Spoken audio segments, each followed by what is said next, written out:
ছেলের বউয়ের উপর রাগ করেন না। আপনার অনেক অভিজ্ঞতা আছে, বৌমার কোনো অভিজ্ঞতা আছে? নতুন এক্সপেরিয়েন্স নাই। বৌমাকে একটু সময় দেন, একটু গুছায় নিতে দেন, পারবে। রান্না ভালো হয় না, পারবে। ঘুম থেকে দেরিতে উঠবে আস্তে আস্তে। আপনাদের সাথে মানায় চলতে পারে না, পারবে, সব পারবে। আপনিও একদিন পারতেন না।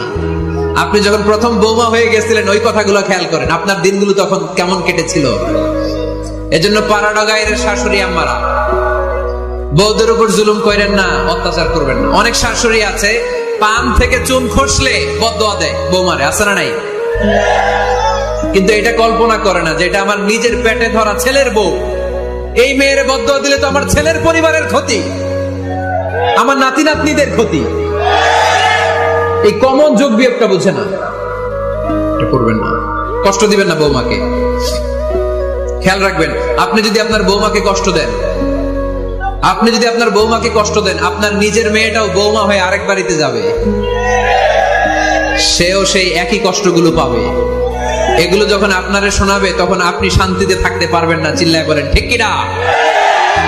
নিজের মেয়ে সকাল 11টায় ওঠে, ওইটার দোষ নাই। বৌমা কেন উঠলো না? ঝামেলা আছে না নাই?